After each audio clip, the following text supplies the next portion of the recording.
you mentioned it last time, didn't you? Yeah. Or you did, yeah. So anyway, this is, I just wanted to throw in and just show you real quick his real slide. That was his real second slide. That's him. What is he doing? Can you tell? He's reading a piece of paper. He's organizing an entire conference. Oh. He's trying to showcase the fact that he, behind the scenes, was putting on this conference. But to me, it looks like a guy stuffing envelopes. So I talked to him about this, and I said, that to you is very meaningful, obviously. But to us, audience who don't know you at all, who are 300 feet back, we can't tell what that is, And again, the same issue. You can see, remember the morning before, it was dummied up, same basic problems. So I just wanted to show you that real quick, since we weren't actually showing the screens on that video. I'm hoping to meet with Eric. His name's Eric too. He works in the CRC, so I'm hoping to meet him soon again.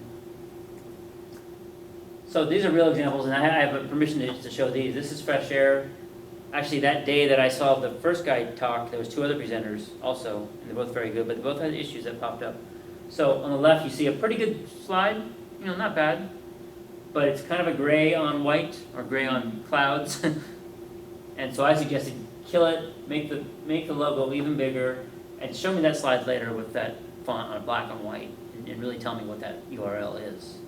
If your main purpose of the presentation is Fresh Air, and what Fresh Air is, you don't even know what Fresh Air is, but now, on the right, hey, the rest of this presentation is about this Fresh Air thing. Cool. Over there, it's not as clear. It's pretty clear, but it just can be more clear over here on the right. I was nitpicking for sure. These slides are pretty good, but that's just an example. Same thing here. Left slide is pretty good, but even in this small room, he has this shadow, which doesn't do anything for me. There's no point in it. And again, the Fresh Air is okay, but we have this debate on LinkedIn now over and over. Should I show the logo on every slide or not? You may be required to, but in his case, he's not.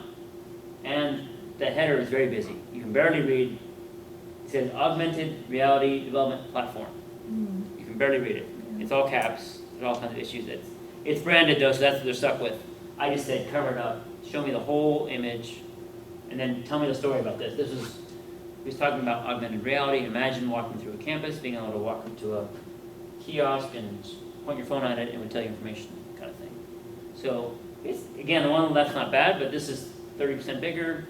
Just shows you the image is a little better, and why not use all the real estate, if you can. This is Bob Summers of TechPad. This is a photo I took. I think some of you may have seen this online. And I sent this to him with a suggestion, and he was like, this is awesome. Here's what he could have done. Again, this is a simulation. I took his photo and actually literally cropped it and put a new layer on top of it. But you can see the right versus left. The font is almost twice as big. On the left, you had gray font. So with the bleached out lighting, it really bleached it out. If you had used black, it wouldn't be quite as good probably, but if you had used black, you probably would have been able to read it. And the other trick he could have done, which I didn't do here, is he could have moved up higher. And he would have had to have been to the room beforehand to know this. But if he walked in the room and they said, this is how our lights are and we can't change them, they're going to be bleaching out the bottom third of your slide, then he could have said, even on the fly, he could have said, okay, I'm going to move this up further. I'm going to kind of not even use the bottom of the slide, just use the top 2/3. Now, usually you know your room ahead of time, but that's not always the case. Is it typical in a room with a drop ceiling like this that if you have some lights dimmed, is there a typical pattern, shadow pattern on the screen? I don't know. You just have to test it. In this case, in fact, I would, if I had thought about it more, and this is really important, I would have turned these lights off in the front here if I could have, to give a little. I'm sure we can actually. I won't mess with it now, but oh yeah, here they are. You showed me this, and I didn't even. I can dim them. So there we go. It's better contrast. You're not falling asleep completely, but you may want to compromise this. You probably want to go down to black dark. So it doesn't really answer your question, but in this room, that's the extreme. I could go down a little bit as a compromise. If I knew the room better, I probably could turn off just these front lights, for example, and would make it a little better. For our purposes, I think our slides are pretty good, so we're okay. But couple more examples. This is checked out again. This was his last slide. So on the left, in this room, it's not bad, but why not? You got plenty of room. It doesn't take away from the design too much. Make it twice as big. Twice as big logo, twice as big font. And if you want to get a hold of Bob, you know how to do it now. On the left, I can barely read it. And it's not a complicated email, so in this case, it's not too bad, but it's just much more clear on the right. Why not do it? Beth knows this slide. What do you think, Eureka? Did you see this one last week? Oh, yeah. Yeah, I thought it was strange to have the shade. Yeah. And again, it's not And a it's deal kinda breaker, but dark. it's just kind of like, especially when you have black on a dark background. And it's a lot to read.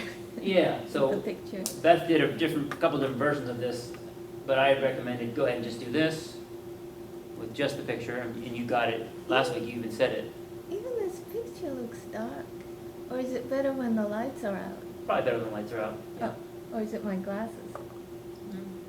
My glasses is. But regardless, you get, transitions. as you said last week, you know what, it's a trail somewhere, in this case, you Yeah. know it's Huckleberry, and there's kids and parents on it together. That was the whole point of the slide.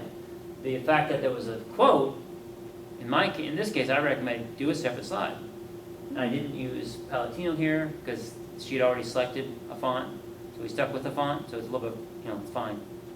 But, and I would encourage Beth or whoever's presenting to go ahead and just, either in silence for 30 seconds, just sit here. It's a little awkward, but the audience is reading it anyways. Or go ahead and read along for them and read it out loud. You can do both ways. Reading it out loud probably is less awkward.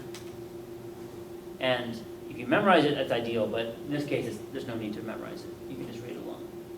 I would probably practice it a few times so you know it pretty well. Mm-hmm.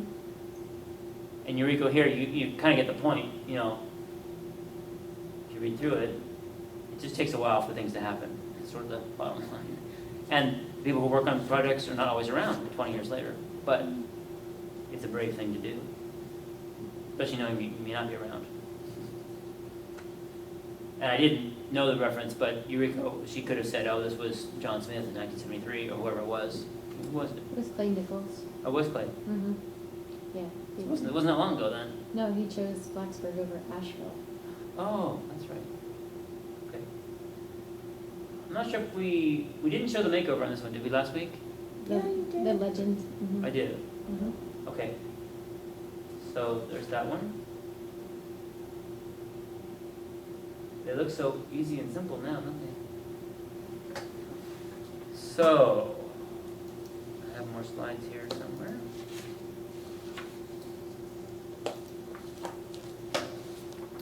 It's 20 till 8. We have a good 50 minutes left. I'm going to break it up here and just kind of show you one little fun thing I just did recently. Ridiculous, but speaking of Clay Nichols, watch this. Ready? Ooh. So this is Clay. You might have seen this the other day. He posted this on Facebook. 5 photos of a trip he did recently. I took his photos and cut and pasted them into PowerPoint on 5 different slides, and then I just looped them. So it looks almost like a video almost. I had to manipulate it. You see, it's not perfect. It's Yeah. a little thing shifting around a little bit, but I did play with it, and I sent it to him. I haven't got a reaction. I just did it last night, actually. I didn't realize it. I guess he's starting. I think he's just learning this. I s- I literally cut and pasted the title he gave for the images, so I haven't talked to him about it yet. But I just thought it was kind of fun. Uh-huh. It's ridiculous, but it's something you can do with PowerPoint if you needed to or wanted to. Uh-huh. Oops.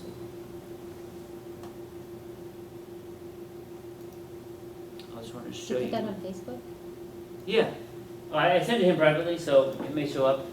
And just so you know what I did, I took a line, I drew it here, and then I drew another one here, and then I lined up each photo with those lines. I just cut and pasted the lines on every photo. Because, as you saw, it was shifting a little bit. It was a lot worse before. The person taking the picture obviously was, not perfect. It wasn't on tripod. They, like this. So I had to move the picture around and make it work. In fact, you can barely tell. On one of them, I had to crop the top and add the trees back in because it was so far off. But it was just a fun thing, just to We'll show you what you could do. One more example. This one's really neat. It's rough yet because I haven't really played with it. It's a lot more. It'll be a lot more work. This is a woman who I'm friends with on Facebook. I don't know her that well, but she takes a picture every day outside her window, and she has 6 months of this so far. Why is she doing I don't know. I haven't talked to her about it.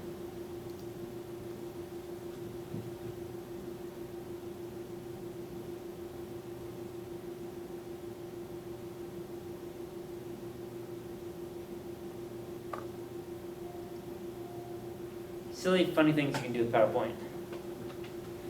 Look at all the buses, though. Isn't it interesting? The bikes, Hmm.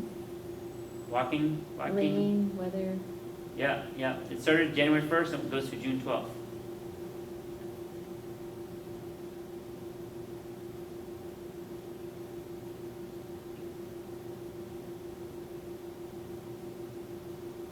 I haven't sent it to her yet. I haven't showed it to her. It's super silly distraction. I could spend all day working on this stuff, but I'm going through the same thing now. I'm doing the lines around the house Uh-huh. and trying to line them up.